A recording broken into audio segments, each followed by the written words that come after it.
சீமான் அவர்கள் களத்தை நிற்பது வந்து வெற்றி பெறுவதற்காக இல்லை அப்படின்னு சொல்லிட்டு விமர்சனம் பண்ணுறாங்க. இந்த விமர்சனத்தை நீங்கள் எப்படி சார் ஏற்குவீங்க? இல்லை, சீமானே சொல்கிறாரு. இதுக்கு பதில் சீமானே சொல்கிறாரு. அவங்க நல்லா தெரியுங்க, திமுக முஸ்லீம் ஓட்டு தான் நம்ம இங்கே ஸ்ட்ராங்காக நிற்கிறோம். புரியுதுங்களா? அது அந்த பக்கம் போய் தான் நம்மளால அரசியல் பண்ண முடியாது. இந்த ஐயத்தின் வெளிப்பாடு தான் இந்த பேச்சுக்கெல்லாம் காரணம்னு சொல்லி எடுத்துக்கலாம். உங்களோட இந்த ஆதரவு வந்து 2026 சட்டமன்ற தேர்தலையும் தொடருமா சார்? திமுகவுடைய துரோகம், அந்த துரோகத்தை அறுக்கணும், வேரோடு வேரடி மண்ணோடு பிடுங்கி எரியணுன்றதுக்காகத்தான் நான் எதிர்நிலை அரசியலை தேர்ந்தெடுக்கிறேன். அதுக்காக தான் நான் நாம் தமிழ் கட்சியை ஆதரிக்கிறேன். 5000 பேருக்கு மேலே வெளியூர்லேருந்து வந்திருக்காங்க. எப்படி அனுமதித்தீங்க? 144 போட்டு 5000 பேருக்கு மேலே ஊருக்கு வெளியே இருந்தவங்க எப்படி உள்ள எப்படி வந்தாங்க? அப்போ இன்டெலிஜென்ஸுக்கு தெரியாதா? 50 ஆண்டுகளாக வந்து இந்த சமூகத்தினுடைய வாக்குகள் முழுக்க அவனுக்கு தான் போகும். 50 வருஷம், ஒரு அரை நூற்றாண்டு முடிஞ்சு. ஆனால் இந்த சமூகத்துக்காக திமுக செஞ்சது என்னன்னு சொல்லி யாருன்னா கேட்டால் ஒரு மைலே.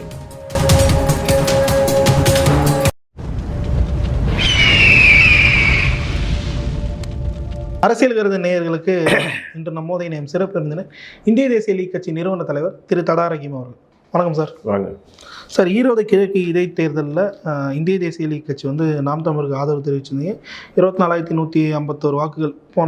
போன முறை விட இந்த முறை வந்து இரட்டிப்பு வாக்கு சதவீதம் வந்து உயர்ந்துள்ளது. இந்திய தேசிய லீக் கட்சி நாம் தமிழுக்கு ஏன் ஆதரவு தெரிவிச்சிங்க? இல்லை, ஏன்னா திமுகனுடைய துரோகங்கள் கொஞ்சம் இல்லை, நிறைய விஷயங்கள் இருக்குது. அந்த துரோக பட்டியல் வந்து நீண்டுகிட்ட போது இந்த சமூகத்தை வந்து வாக்குகளுக்காக மட்டும் இந்த சமூகத்தை திமுக பயன்படுத்தி வருது. இது வந்து இந்த சமூகம் வந்து உணரலை. அப்படின்னும் போது அப்போ நம்ம எதிர்மறையான ஒரு அரசியலை பண்ணி தான் இந்த சமூகத்தை வந்து புரிய வைக்கணும். அப்படின்றது தான் நாம் தமிழ் கட்சி நம்ம ஆதரிக்கிறோம். அதே நேரத்தில் நாம் தமிழ் கட்சி கடந்த ஒரு 3 ஆண்டுகளாக வந்து பார்த்திங்கன்னா, குறிப்பாக வந்து இஸ்லாமிய சிறைவாசிகள் விடுதலை சம்பந்தமாக வந்து அந்த கட்சியே போராட்டங்களை முன்னெடுத்தது. எல்லா இப்போ விடுதலை சிறுத்தை கட்சி உட்பட எல்லாமே பார்த்தீங்கன்னு சொன்னால், முஸ்லீம்கள் நடத்தக்கூடிய மாநாடுகள்லையோ பொதுக்கூட்டங்களையோ வந்து சிறைவாசி விடுதலை பற்றி பேசியிருப்பாங்க. ஆனால் விடுதலை சிறுத்தை கட்சி முஸ்லீம்களை விடுதலை பண்ண சொல்லி ஒரு பொதுக்கூட்டம் போட்டிருக்கேன்னா இல்லை, ஒரு மாநாடு போட்டிருக்கேன்னா இல்லை, ஒரு மாநாட்டில் தீர்மானம் போட்டிருக்கேன்னா இல்லை. ஆனால் நாம் தமிழ் கட்சி வந்து நிறைய பொதுக்கூட்டங்கள் பெரிய அளவுக்கு போட்டு சிறைவாசிகள் விடுதலை சம்பந்தமாக பொது வெளியில் கொண்டு வந்தபோது அதே மாதிரி விஷயம். சமீபத்தில் வந்து பாஷாபாய் அல்லுமா தலைவர் பாஷாபாய் இருந்தார். அந்த நிகழ்வுகள் கூட நேரடியாக வந்து கலந்துக்கிட்டு பேசினார். அப்படி இதெல்லாம் இருக்கும்போது அப்படிப்பட்ட ஒரு நபரை வந்து நம்ம வந்து தோளில் சுமக்காமல் காலில் தட்டி விடுறதுக்கு நம்ம யார்? தோளில் சுமக்க வேண்டியதுதான். நம்ம சமூகத்துக்கு தொடர்ந்து ஆதரவாக இருக்கிறபோது அவர் தோளில் சுமந்து அவரை பாராட்டுறது நம்முடைய கடமை இல்லையா? அதுக்காக திமுக மற்றும் திமுக ஆதரவு சக்தி முஸ்லீம்கள்லாம் வந்து சீமான் வந்து துரோகி, சீமான் வந்து பெரியாரை திட்டார், சீமான் வந்து பிஜேபி ஆள் அப்படின்னு சொன்னால் நம்மளும் அதை ஏற்றுக்கிற அளவுக்கு நான் சாதாரண மனுஷனே இல்லை. நாங்கள்லாம் பாபா கூட பழகியிருக்கோம் அரசியல்.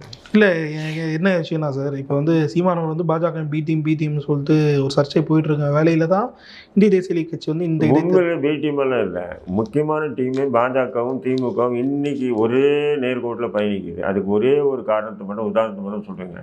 திருப்பரங்குன்றம் விஷயம். திருப்பரங்குன்றம் இருக்கு இல்லையா, அங்கே வந்து மேலே வந்து சிக்கந்தர் பாதுஷா தர்கா இருக்குது. அந்த தர்காவில் வந்து பல ஆண்டுகளாக வந்து கந்தூரி விழா நடத்துவதும், அந்த கந்தூரி விழா நடத்தும்போது நேர்ச்சை ஆடு கோழி அறுப்பதும் வழக்கமாக இருந்தது. எப்போ திமுக ஆட்சி வருவதற்கு முன்னாடி வரையும் நடந்துட்டு இருந்தது. திமுக ஆட்சி வந்த பிறகு அறநிலையத்துறை அதிகாரிகளும் ஆர்டிஓவும் அங்கே இருக்கக்கூடிய கலெக்டரும் அங்கே இருக்கக்கூடிய காவல்துறை கண்காணிப்பாளரும் ஒன்று சேர்ந்து என்ன பண்ணுறாங்க? அதுக்கு தடை விதிக்கிறாங்க. மேலே போகிறதுக்கு தடை விதித்தாங்க முதல்ல. அடுத்தது ஆடு கோழி எடுத்துகிட்டு போகக்கூடாதுன்னு தடை விதித்தாங்க. இப்படி 1 by 1 தடை வச்சு பாஜகவை வந்து அங்கே வந்து மிகப்பெரிய ஒரு போராட்டம். அதாவது பாஜக வந்து ஒரு விஷயத்தை நல்லா தெரிஞ்சிச்சு. என்ன சொன்னீங்கன்னா, இந்துக்களுக்கு எதிரி திமுகன்னு சொல்லி பாஜக சொல்லணும். உடனே திமுக என்ன பண்ணுன்னு சொன்னால், அந்த முஸ்லீம்கள் எவ்வளோதான் அந்த உரிமைகள் இருந்தால் விட அவங்களுக்கு அந்த உரிமைகள் மறுக்கப்பட்டு பாஜக ஆதரிக்கணும்.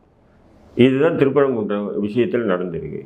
ஏன்னா அங்கே போய் உட்கார்ந்த உடனே எச்ராஜா வந்து இந்துக்களுக்கு எதிரி திமுகன்னொன்னே இவன் என்ன பண்ணுறான்? தன்னுடைய அதிகார வட்டத்தை முழுக்க வந்து முஸ்லீம்களுக்கு எதிராக திருப்புறான். அங்கே இருக்க ஒன்றும் இல்லை தம்பி, நீங்கள் யோசனை பண்ணி பாருங்கள்.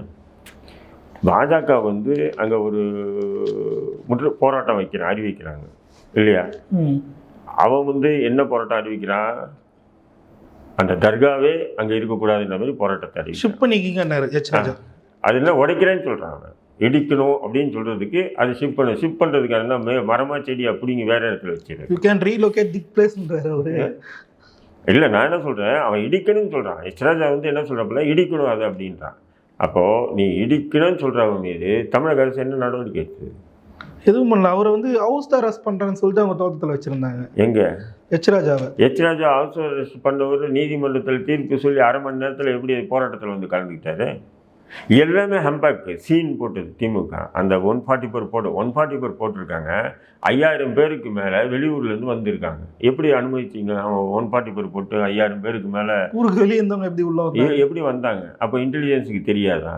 அப்போ இன்டெலிஜென்ஸு, காவல்துறை, கலெக்டரு, அரசு எல்லாம் தெரிஞ்சுதான் நீதிமன்றத்திலே பார்த்தீங்கன்னு சொன்னால் திமுக அரசு வழக்கில் முழுக்க பாஜக சொன்னதை ஆமோதிக்காமல் வரவேற்கிறார். அப்போது இந்த திருப்பரங்கன்ற விஷயத்தில் பாஜகவும் திமுகவும் சேர்ந்து முஸ்லிம்களுக்கு எதிராக நடந்து கொண்ட ஒரு கொடூர நிகழ்வு. இதன் பிறகு இந்த இஸ்லாமிய சமூகம் திமுகவுக்கு தான் ஓட்டு போடணும், திமுகவுக்கு தான் ஓட்டு போடுங்க அப்படின்னு சொன்னாங்கன்னா அவனுங்க விட ஒரு நாதாரி கூட்டம் இந்த உலகத்தில் வேற எங்கேயுமே பார்க்க முடியாது. சார், நீங்கள் இந்த இதுக்கு தான் வந்து நான் என்ன சொல்கிறேன், திமுகவுடைய துரோகம். அந்த துரோகத்தை அறுக்கணும், வேரடி மண்ணோடு பிடுங்கி எறியணுன்றதுக்காகத்தான் நான் எதிர்நிலை அரசியலை தேர்ந்தெடுக்கிறேன். அதுக்காக தான் நான் நாம் தமிழ் கட்சியை ஆதரிக்கிறேன். பிரச்சாரத்தில் நீங்கள் பேசியிருந்த காணொலியும் வந்து வெளியே வந்தது. தங்கள் பிரச்சாரமும் அந்த ஈரோடு கிழக்கில் இருக்கக்கூடிய முஸ்லீம்கள் மத்தியில் எந்த அளவுக்கு சார் எதிரொலிச்சது? நாம் தமிழ் அதாவது எடுத்தோன்னு மாற்ற முடியாதுமா, எடுத்தோன்னு மாற்ற முடியாது. ஏன்னா இங்கே ஒரு சிஸ்டம் மாதிரி வச்சுருக்காங்க. திமுக கூட்டணி. இந்த திமுக கூட்டணியில் இருக்கக்கூடிய இஸ்லாமியர்கள் வந்து மிகப்பெரிய அளவுக்கு பிரச்சாரத்தை முன்னெடுக்கிறாங்க. எடுத்து திமுகவை விட்டா, விடுதலை சிறுத்தைகளை விட்டா, இவனை விட்டா, அவனை விட்டா நம்மளை காப்பாற்றுறதுக்கு ஆள் இல்லாத அளவுக்கு பில்டப் பண்ணிக்கிறாங்க. பாமர மக்கள் வந்து என்ன பண்ணுறாங்க, சரி எல்லாம் ஆதரிக்க நம்மளும் ஆதரிச்சிடும்னு ஆதரிக்கிறாங்க. ஏன்னா இது எதிர்நிலை எடுத்தால் நமக்கு மிகப்பெரிய பின்னாடி வரும், நமக்கு கேவலப்படுத்துவானுங்க, அசிங்கப்படுத்துவாங்க, பயம். இப்போ எனக்கே எத்தனை பேர் நம்ம பார்க்குறீங்களா, சோசியல் மீடியா நீங்கள் பார்க்குறீங்களா, கமெண்ட்ஸ்லேயே பார்க்குறீங்களா இல்லையா? அப்போ இதெல்லாம் யார்? ஆர்எஸ்எஸ் காரனோ, இந்து முன்னணி காரனோ, இல்லை மற்றவனோ ஆர்எஸ்எஸ்ன்னு சொல்கிறாங்க. நீங்கள் அதான் சொல்கிறேன் தம்பி, இவனுக்கு யாரும் இல்லை. இது நம்மளை கமெண்ட் பண்ணுறதெல்லாம் நம்ம சமூகத்தை சேர்ந்தவங்க தான். அவங்க என்ன புரியாமல் ஒரு இடத்துல அடிமைப்பட்டு கிடக்கிறானுங்க. அந்த அடிமை சங்கரியை உடைச்சிட்டு அவனுக்கு வெளியே வந்தால் தான் நம்ம எவ்வளோ பெரிய துரோகத்தில் மாட்டிக்கிருக்கோம், சிக்கிட்டு இருக்கோன்றது தெரியும். அப்போ அவனுங்க அந்த மூளையை அப்படி செலுத்தவே தயாராக இல்லை அவங்க. சரிங்க சார், இப்போ எனக்கு என்ன சந்தேகம்னா, உங்களுக்கு இப்போ நீங்கள் இந்த ஒரு ஸ்டாண்ட் எடுத்திருக்கீங்க, திமுக இந்த மாதிரி துரோகம் வந்து முஸ்லீமுக்கு வந்து செய்யுது அப்படின்ற ஒரு விஷயத்த வந்து சொல்லியிருக்கீங்க. இது ஒட்டுமொத்தமாக வந்து எதிரொலிக்கும் போது சிறுபான்மையினின் அந்த வார்த்தையை சொல்கிறதுக்கு வந்து மன்னிக்கும், பட் அவங்க சொல்கிற விஷயம் சிறுபான்மையினின் அந்த மொத்த வாக்குகளையும் வந்து நாம் தமிழ் பக்கம் திரும்பிச்சுன்னா அவங்க தானே அவங்களுக்கு அரணாக இருக்கும். திமுக இந்த போலி பிம்பமே அழிஞ்சு போயிடும்ல?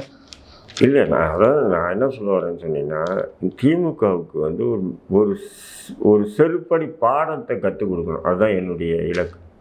ஏன்னா அவன் இஸ்லாமியனுடைய வாக்குகளை 100 விழுக்காடு வாங்கிக்கிட்டு அவன் என்ன பண்ணுறான், இன்னைக்கு இல்லை 50 ஆண்டுகளாக வந்து இந்த சமூகத்தினுடைய வாக்குகள் முழுக்க அவனுக்கு தான் போகும். 50 வருஷம், ஒரு அரை நூற்றாண்டு முடிஞ்சிச்சு.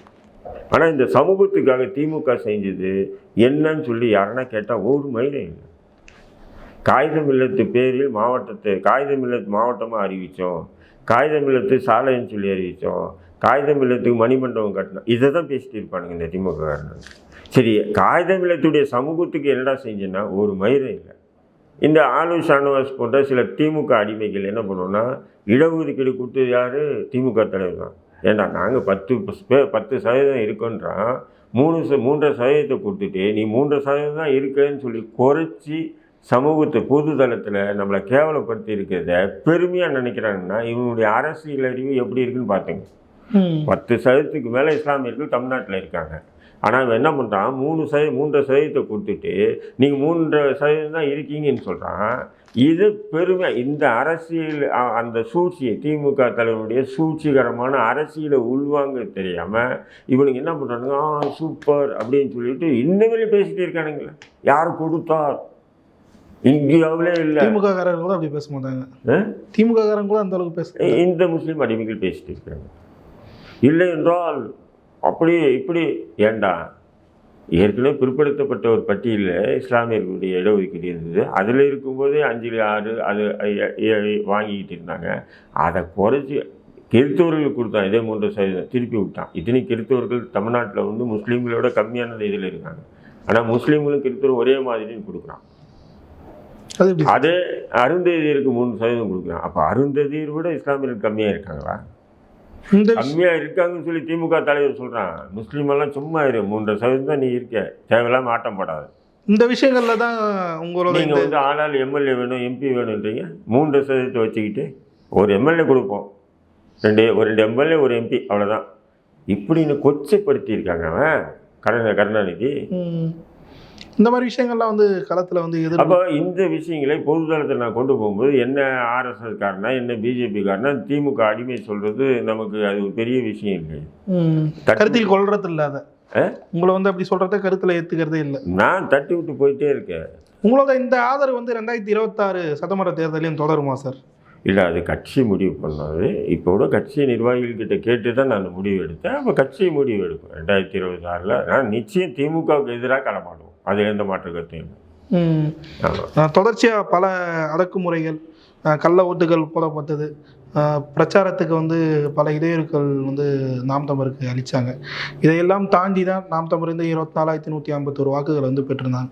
இவை அனைத்துமே வந்து விபத்திற்கு சமம் அப்படின்னு சொல்லிட்டு விசி சந்திரகுமார் வந்து விமர்சிக்கிறாருல்ல சார், இது எப்படி சார் ஏற்றுக்கிறது? ஏங்க விசி சந்திரகுமார்லாம் பூர்வ திமுக காரணாங்க. அவரே வந்து தேமுதிகலேருந்து 2011 எம்எல்ஏ கட்சியை உடைச்சிட்டு இவங்க திமுக கூட்டணியில் சேர்ந்து அப்புறம் திமுகவில் ஐக்கியமானவர். அவன் பேச்செல்லாம் ஒரு பேச்சு யார் ஒருத்தர் துரோகம் செய்கிறான்னு சொன்னால் அவன் விஜயகாந்த் இல்லைன்னு சொன்னால் அவன்லாம் யாருன்னு தமிழ்நாட்டுக்கு தெரிஞ்சுக்கு. நிச்சயமா 13 நாட்கள் முன்னாடி கூட சொல்லிட்டு அப்புறம் கட்சி அவன் வீட்டுக்கு பேரை கேப்டன் இல்லைன்னு வச்சுருக்கான், புரியுதா? அப்படி வச்சுட்டு அந்த தின்ன இடத்துல பேண்ட் வந்தவனை வந்து இவனுங்க வந்து ஒரு சீட்டை கொடுத்து அவன் மகனும் சுட்டி பார்க்குறாங்கன்னா இவனுங்க எப்படியாப்பட்ட கேவலமானவனாக இருப்பான், அவன் எவ்வளோ பெரிய கேவலமானவனாக இருப்பான். நான் என்ன சொல்கிறேன், நீங்கள் வந்து கூட்டணி அதிகாரம் ப்ளஸ் ஆளுங்கட்சின்ற அதிகாரம், செல்வ பணம், கோடிக்கணக்கான பணம், இது எல்லாம் போட்டு 1 லட்சம் தானே உன்னால் வாங்க முடியுது. நீ என்ன பண்ணிருக்கா, நீ உங்ககிட்ட இருக்கக்கூடிய அதிகார பலத்தை கொண்டு நீ ஒட்டுமொத்தம் ஒரு ஓட்டு கூட நாம் தமிழுக்கு கிடைக்காம நீ பண்ணியிருந்தனா நீ மாத்தட்டி நெஞ்சு பேசலாம் இல்லையா?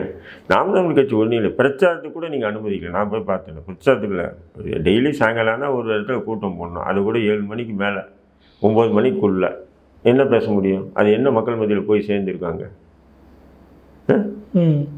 அப்படியே மீறி ஊடகவியலாளர் சந்திப்பு நடத்தினா நீங்கள் கேட்குற கேள்வியை சீமான, அதாவது இந்த தொகுதியில் நீங்கள் என்ன பண்ண போகிறீங்க, தொகுதியுடைய குறைகள் என்ன, தொகுதியுடைய நிறைகள் என்ன, நீங்கள் உங்கள் வேட்பாளர் ஜெயிச்சா என்னென்ன பண்ண போகிறா, இதை போன்ற ஒரு கேள்வியாச்சும் எந்த நாதாரி ஊடகமாச்சும் கேட்டுதான் இல்லையே. எடுத்தோடனே பெரியார் அவர் டென்ஷனாக எதுனா கத்துறது, அது தலைப்பு செய்தி ஆக்கி அன்றைக்கி ஃபுல்லாக ஓட்டுறது, வெட்டி ஒட்டி இப்படி தான் நீங்கள் பண்ணிட்டு இருந்தீங்க. அப்போ அந்த 1 லட்சம் வாக்குகளும் சரி, இவருக்கு கிடைச்ச அந்த 24,000 வாக்குகளும் சரி, நான் சமமாக தான் பார்க்குறேன். உண்மையிலே வெற்றி பெற்றது நாம் தமிழ் கட்சி தான் தவிர திமுக இல்லை. ஏன்னா 15 பேர் கூட்டணியோட இருந்தாங்க, கூட்டணி மட்டும் இல்லை, அவ்வளோ அதிகாரம். ஒரு தெருவுக்கு ஒரு அமைச்சர், 4 எம்எல்ஏ, முக்கிய பிரமுகர்கள், அதுவும் கூட்டணி கட்சி தலைவர்கள், இவன் தோலம் தொப்பான்னு சொல்லிக்கிட்டு ஒரு தெருவுக்கு ஒரு பூத்துக்கு ஒவ்வொரு ஆளை நியமிச்சுட்டு க்ளீனாக அரசியல் பண்ணிங்க. நீங்கள் அதிமுக எத்தனை வீடு, ஒரு பூத்துனா ஒரு தெரு இல்லைங்களா, அந்த தெருவில் எத்தனை அதிமுக வீடு இருக்குது, இவெல்லாம் அதிமுக தான் போடுவான், அவனை போய் பேசு, அதிமுக தான் நிற்கல இல்லை, நமக்கு போட சொல்லு, காசை வாங்கி சொல்லு, இப்படியெல்லாம் நீங்கள் அரசியல் பண்ணீங்க இல்லையா? சீமான் அப்படியெல்லாம் பண்ணாரா? இல்லை, அவருக்கே ரூம் வாடகை யாருன்னா காசு கொடுத்தா போதும்னு சொல்லிட்டு அப்படி ஓட்டிகிட்டு அங்கே தங்கி இருந்தார் அவர்.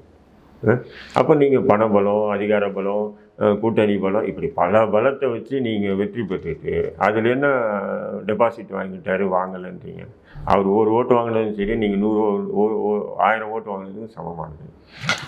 நாம் தமிழ் இந்த வளர்ச்சியை வந்து ஜீர்ணிக்க முடியாமலும் எங்கே நாம் தமிழருக்கு வந்து முஸ்லீம்கள் வாக்குகள் வந்து சென்று விடுமோன்ற ஐயத்தின் வெளிப்பாடாக தான் இத்தகைய பேச்சுக்கள்லாம் வந்து வருதா சார்? இல்லை, அது யாருடைய ஓட்டும் போகக்கூடாது. அவனுக்கு நல்லா தெரியுங்க, திமுகனுக்கு முஸ்லீம் ஓட்டு தான் நம்ம இங்கே ஸ்ட்ராங்காக நிற்கிறோம், புரியுதுங்களா? அது அந்த பக்கம் போய் தான் நம்மளால் அரசியல் பண்ண முடியாது. இந்த ஐயத்தின் வெளிப்பாடு தான் இந்த பேச்சுக்கள்லாம் காரணம்னு சொல்லி எடுத்துக்கலாம். இதில் வந்து நாம் தமிழருக்கு அந்த கன்சாலிடேட் ஆன வாக்குகள்லாம் சார் சீமானுக்காக வந்ததா இல்லை ஆன்டி டிஎம்கேக்காக வந்ததா? ஏன்னா அதிமுக பாஜக இல்லை. ஆன்டி திமுக, அதாவது நீங்கள் ஒன்று பாருங்கள், பாஜகக்காரன் திமுககாரனுக்கு போனால் ஓட்டு போடுவானே தவிர சீமானுக்கெல்லாம் ஓட்டு போட மாட்டாங்க. திராவிடத்தை போனால் ஆர்எஸ்எஸ் பாஜக ஏற்றுக்கும், தமிழ் தேசியத்தை என்றைக்குமே ஏற்றுக்க மாட்டானுங்க. ஏன்னா முன்னோர் இது வரலாறு நீங்கள் படிச்சீங்கன்னா நல்லாவே தெரியும். இந்த காலத்தில் ஆரியம் திராவிடம் ஒன்று சேர்ந்து பார்த்துருக்கக்கூடிய ஆரியமும் திராவிடமும் ஒன்று சேர்ந்து இருக்கக்கூடிய விஷயங்கள்லாம் இல்லை, அதான் சொல்றேன். ஆரியம் வந்து திராவிடத்தை ஏற்றுக்கும், ஆர்எஸ்எஸ் பாஜக தான் ஆரியம்ன்றது. நான் அதை திராவிடத்தோட ஏற்றுக்குவோம், தமிழ் தேசியத்தை ஏற்றுக்க மாட்டாங்க. அதனுடைய இது வந்து பார்த்தீங்கன்னா 5000 ஆண்டு கால போர் நடந்துகிட்டே இருக்குது, தமிழுக்கும் ஆரியத்துக்கும் உண்டான போர். இன்னைக்கு நேற்று ஆரம்பிச்சது இல்லை. அதனால் நீங்கள் திராவிட கட்சிகளை வேணால் ஆரியம் ஏற்றுக்குமே தவிர எக்காலத்திலையும் வந்து அவன் தமிழ் தேசியத்தை ஏற்றுக்க மாட்டான். இன்றைக்கி பெரியாருக்கு சீமான் எதிராக பேசுகிறாருன்றதுக்காக ஆடிட்டர் குருமூர்த்தி ஆதரிக்கிறாரு, ராஜா ஆதரிக்கிறாருன்றதுக்காக வந்து ஆர்எஸ்எஸ் பாஜக ஓட்டெல்லாம் சீமானுக்கு போயின்னு சொல்லி ஒரு பொய்யான ஒரு பிம்பத்தை பிரச்சாரத்தை ஏற்படுத்துறாங்க. இதுவே அயோக்கியத்தனத்தை உச்சன்றாங்க. ஏன்னா அவனுக்கு போட மாட்டானுங்க யாருமே ஓட்டு. சார் இன்னொன்று இதில் வந்து உற்று நோக்கக்கூடிய ஒரு விஷயமா வந்து பார்க்கப்பட்டது வந்து இந்த பாரதிய பிரஜா ஐக்கிய ஜனதா தளம் அப்படின்ற ஒரு கட்சி வந்து 2024 நாடாளுமன்ற தேர்தலில் வந்து நாம் தமிழ் அந்த மைக் சின்னத்தை வந்து பறிச்சிருந்தது. அந்த விஷயம்லாம் நமக்கு பெருசாக போயிட்டு இருந்தது. அந்த கட்சி தான் வந்து இவிஎம் மிஷினில் வந்து நாம் தமிழ் அத்தபடியாக டார்ச் லைட் சின்னத்தோட இடம்பெற்றிருந்தது. அதே மைக் வடிவிலான டார்ச் லைட் சின்னத்தோட இடம்பெற்றது. இது வந்து யாருமே கவனிக்க தவறிய ஒரு விஷயம். இதை வந்து திமுக வீழ்த்தணும்னு சொல்லிட்டு இதை பண்ணிச்சா எப்படி சார்? இல்லை, அது அந்த எந்த அளவுக்கு உண்மைன்றது நமக்கு தெரியல. இல்லை, அந்த விஎம் மிஷினில் பார்க்க முடியுது அந்த ஃபோட்டோ சார். இல்லை, அதான் அது அந்த அளவுக்கு வந்து திமுகவுடைய செல்வாக்கு தேர்தல் ஆணையத்தில் இருக்கா இல்லைன்றது நமக்கு தெரியல. ஏன்னா மத்திய அரசு தான் தேர்தல் ஆணையம் போது மத்திய அரசுடைய கட்டுப்பாடு சார். ஆனால் இந்த தேர்தலில் வந்து முழுக்க வந்து திமுக ஆதரவு செயல்பட்டதை பார்க்க முடிஞ்சுது சார். இல்லை, அதாவது அது மாநில அரசு இல்லைங்களா. போலீஸ் யாருடைய கட்டுப்பாடு? திமுக முதல்வர் தான் நேரடி கட்டுப்பாடு. அப்போ போலீஸ் தான் வந்து தேர்தல் ஆணையத்துக்கு ப்ரெஷர் பண்ணணும். போலீஸ் வந்து அப்படி சம்பவம் இப்போ தேர்தல் ஆணையம் பார்க்குறாரு, நீங்களும் நானும் காசு வாங்கிட்டு ஓட்டு போகிறேன்னு. தேர்தல் ஆணையர் பார்த்தா கூட கைது பண்ணுறது தமிழக போலீஸ் தானே கைது பண்ணணும் சொல்கிறேன் நான். அப்போ தமிழக போலீஸ் வந்து யாருடைய கட்டுப்பாடு? அந்த தேர்தல் நேரத்தில் வேணால் தேர்தல் அதிகாரியுடைய கட்டுப்பாடு. தேர்தல் முடிஞ்சவுடனே நம்ம மறுபடியும் அந்த கட்சிக்கிட்ட தான் போகணும்னு தெரியும். அதனால் அவன் என்ன பண்ணுவான்னு சொன்னால் முடிஞ்ச அளவுக்கு இது போன்ற விஷயங்கள் தவிர்த்துக்கிட்டே இருக்க சொல்லுவோம். அதனால தான் வந்து முழுக்க ஆளுங்கட்சிக்கு ஆதரவான ஒரு நிலைப்பாடு இடைத்தேர்தல்கள் நடக்குது. இப்போ அதிமுக ஏன் போட்டி இல்லை? கடந்த 2 முறை, அதாவது ஈரோடு இடைத்தேர்தலும் சரி, விக்கிரவாண்டி இடைத்தேர்தலும் சரி, திமுகவுடைய அந்த சிஸ்டம் எப்படி முழுக்க வேலை செஞ்சதுன்னு பார்த்துருக்காங்க. பார்த்துக்கிட்டு எதுக்கு தேவையெல்லாம் போட்டின்னு, நீனா ஓடி நீனா ஃபஸ்ட் ப்ரைஸ் வாங்கிக்கோ. எப்படி? நீயே ஓடிக்க, நீயே ஃபஸ்ட் ப்ரைஸ் வாங்கிக்க, நீயே ஓடு, நீயே ஃபஸ்ட் ப்ரைஸ் வாங்கிக்க போடா அப்படின்ட்டு போனாங்க. இது வந்து உண்மையிலே ஆளுங்கட்சியினுடைய கேவலம் தான் நான் பார்க்குறேன். ஆனால் சார் இப்போது மைக் சின்னம் வந்து பறிக்கப்பட்ட போது பெரிய இஷ்யூ ஆச்சு. கமலஹாசன் அந்த டார்ச் லைட் சின்னத்தை வைத்திருக்கிறாரு. அந்த சின்னம் எப்படி சார் இவங்களுக்கு கொடுத்தாங்க? அப்போ நீங்கள் சொன்னீங்க மத்திய அரசு கட்டுப்பாட்டில் வந்து தேர்தல் ஆணையம் இருக்குன்னு. இல்லை, எப்படி நான் பார்க்கல, அதை நான் பார்த்து நான் அதை பற்றி விளக்க சொல்லுவேன். இல்லை, நான் சொல்கிற இந்த கருத்துக்கு பதில் அப்படி அது வந்து உண்மையாக இருக்கும் பட்சத்தில் அந்த மாதிரி வேற ஒரு கட்சியின் சின்னத்தை வந்து எப்படி சார் தேர்தல் ஆணையம் மத்திய அரசு கட்டுப்பாட்டில் இருக்குன்னு நீங்கள் சொல்கிறீங்க? அப்படி இன்னும் திமுக ஆதரவாக எப்படி செயல்பட்டுருக்கும்? இல்லை, அதாவது அது சுயேட்சை சின்னம் தான். அது எது கமலஹாசனுடைய சின்னம் இருக்கு, சுயேட்சை சின்னம் தான். அந்த தேர்தலில் ஒரு மொத்த தொகுதியில் நின்று தேர்தல் ஆணையத்தில் கடிதம் எழுதி எங்களுக்கு ஏதாவது ஒரு சுயேட்சை சின்னத்தை ஒதுக்குங்கன்னு கமலஹாசன் கேட்டாங்களா. அதனால் அவருக்கு பேட்டரி ஒதுக்குனாங்கன்னு வைங்க, புரியுதுங்களா? அவர் வந்து 6 விழுக்காடுகளுக்கு மேலே ஓட்டுகளை வாங்கியிருந்தாருன்னா அந்த சின்னம் அவருக்குண்டான சின்னமாக ஒதுக்கி இருப்பாங்க. அப்போ அது என்ன ஆகும்? இப்போது சுயேட்சை சின்னத்தில் வராது. அவர் தான் 6 விழுக்காடு வாங்கலையே, 3 தானே வாங்கினார். அதனால் அவர் அந்த தேர்தலோட முடிஞ்சுது. இப்போ மறுபடியும் அவர் எல்லா தொகுதியிலையும் கமலஹாசன் நின்னாலும் வேறு சின்னம் தான் அவருக்கு ஒதுக்கப்படும் தவிர அதே சின்னம் கிடைக்குமான்றது குதிரை கொம்பு தான். சார், இதே வந்து ஒவ்வொரு எலெக்ஷனில் நிற்கும் போதும் வந்து தோல்வி வந்து என்னதான் நாம் தமிழர் வந்து கண்டாலும் தொடர்ச்சியாக அவர்களின் வாக்கு சதவீதம் வந்து உயரும் வண்ணம் தான் இருந்து வருது.